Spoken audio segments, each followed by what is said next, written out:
Hello students, today we have to discuss worksheet number 29. This is Jodie's phone. ये chapter आज की worksheet में भी कंटिन्यू रहेगा. देखते हैं आज जॉडी फोन को लेकर कहाँ तक पहुँचता है. लेकिन चैप्टर को कंटिन्यू करने के पहले यहाँ पर एक क्वेश्चन दिया गया है, उसको देखते हैं पहले. Read these statements and tick if true और फॉल्स. यहाँ कुछ सेंटेंस दिए गए हैं और हमें देखना है कि वो सेंटेंस ट्रू है या फॉल्स है. The lion is called the king of the जंगल.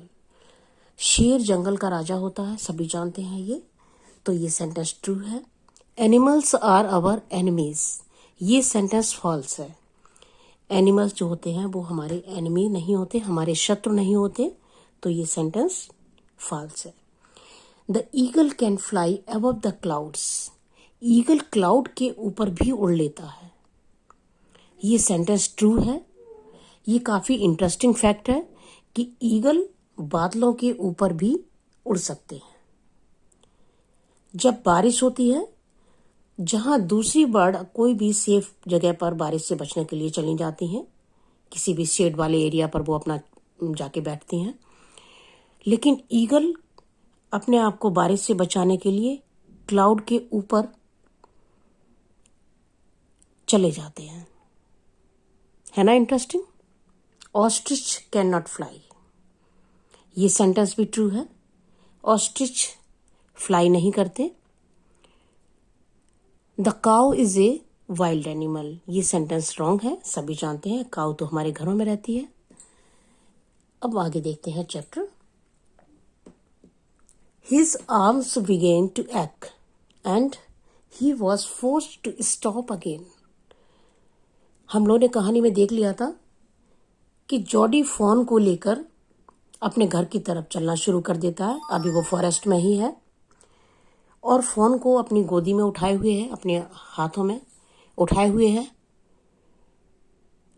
लेकिन जॉडी खुद बच्चा है और फोन का वजन वो लिए हुए काफी थक जाता है और इस वजह से उसके हाथों में दर्द होने लगता है और उसको रुकना पड़ता है. When he walked on, the phone followed him at once.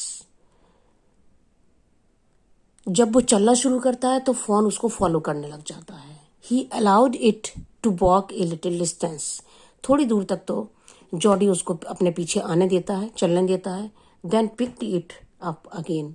और उसके बाद फिर वो उसको अपनी बाहों में उठा लेता है. The distance home was nothing. अब घर बहुत दूर नहीं था, घर की दूरी बहुत कम रह गई थी. He could have walked all day and into the night, carrying it and watching it fall. Jordi इतना खुश था फोन को लेकर और उसको बिल्कुल भी थकान नहीं हो रही थी. घर पास आ गया था लेकिन वो अपने मन में ऐसा फील कर रहा था कि इसको फोन को लेकर मैं सारे दिन चल सकता हूँ, रात में भी चल सकता हूँ. कैरिंग इट, इसको लेकर, एंड वॉचिंग इट फॉलो, और इसको अपने पीछे आते हुए देखकर मैं सारे दिन और रात में भी चल सकता हूँ. He was wet with sweat but a little breeze blew through the June morning. Jody पसीने में गीला हो गया था. एक ठंडी हवा का झोंका आता है. ये जून की सुबह की बात है और ठंडी हवा उसको थोड़ा सा कूल करती है. The sky was as clear as spring water in a blue china cup. आसमान जो था वो बिल्कुल साफ था, क्लियर. अब आसमान का कलर ब्लू होता है तो वो बिल्कुल ऐसे लग रहा था जैसे ब्लू चाइना के कप में पानी भरा हो. He came to the clearing. अब वो बिल्कुल साफ रास्ते पर आ गया था. It was fresh and green after the night's rain. रात में बारिश हुई थी और इस वजह से जो भी ग्रीनरी आसपास में थी, ट्री या प्लांट जो भी थे, बहुत ही फ्रेश और वो ग्रीन दिखाई दे रहे थे. He fumbled with the latch and was finally obliged to set down the phone to manage it. अब जॉडी बिल्कुल अपने घर के दरवाजे पर आ गया है और वो अपने हाथ से टटोल कर अपने घर का दरवाजा खोलना चाह रहा है, लेकिन उसको फोन को नीचे बैठालना पड़ता है क्योंकि वो टटोल के दरवाजा खोलने में उसको मुश्किल हो रही है. Then he had an idea, तभी उसके दिमाग में एक आइडिया आता है। He would walk into the house, वो कहता है क्यों ना मैं अकेला ऐसे वॉक करता हुआ अंदर जाऊं, इन टू पेनीज बेडरूम, अपने फादर के बेडरूम में ऐसे ही पैदल चलता हुआ जाऊं, with the fawn walking behind him, क्योंकि वो फॉरेस्ट से देख रहा था कि जब भी वो आगे चलता था तो फोन उसके पीछे पीछे उसको फॉलो करता था। तो वो वही यहाँ पर भी ट्राई करना चाह रहा है। वो सोच रहा है कि मैं अपने फादर के रूम में पैदल चलता हुआ जाऊं और ये फोन मेरे पीछे पीछे आता हुआ दिखाई देगा। But at the step the phone barked and refused to climb the, लेकिन जैसे ही घर की सीढ़ियों पर वो चढ़ना शुरू करता है, फोन वहां पर कुछ डिस्टर्ब लग रहा है और वो आगे बढ़ने से, सीढ़ियों पर चढ़ने से इनकार कर देता है। वो नहीं चाहता है कि घर के अंदर जाना। फोन क्योंकि फॉरेस्ट में उसने जब से अपनी याद में वो फॉरेस्ट में ही रहा, तो उसने घर का एनवायरनमेंट नहीं देखा था। उसे लग रहा था पता नहीं कहाँ मुझे ले जाया जा रहा है, और इसीलिए वो आगे मूव नहीं करना चाह रहा था। He picked it up and went to his father. अब जॉडी ने देखा जब ये नहीं चलना चाह रहा तो उसको वो उठा लेता है और अपने फादर के पास जाता है। पेनी ले विद क्लोज्ड आइज, पेनी आंखें बंद किए हुए लेटे हैं। अब देखते हैं question.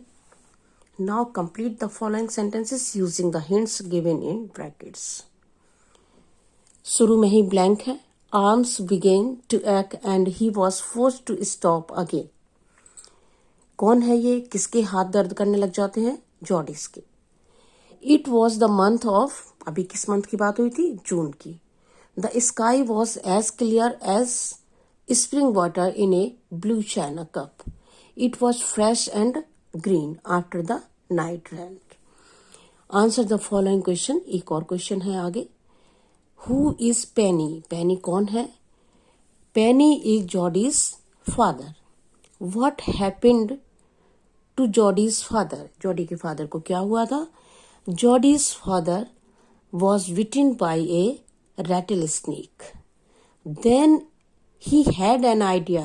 What was the idea? क्या आइडिया आया था और किसको आया था? जॉडी को एक आइडिया आया था। अब देखते हैं क्या आइडिया आया था। He would walk into the house, into the Penny's bedroom with the fawn walking behind him. तो ये आइडिया जॉडी को आया था जब वो घर में एंटर कर रहा था फोन के साथ में, लेकिन उसका ये आइडिया नहीं हो पाता है सही, और फोन आगे मूव करने से थोड़ा झिझकता है और जॉडी को एक बार फिर उसको अपने हाथों में उठाना पड़ता है। तो ये वर्कशीट आपकी कंप्लीट हो गई। Thank you so much.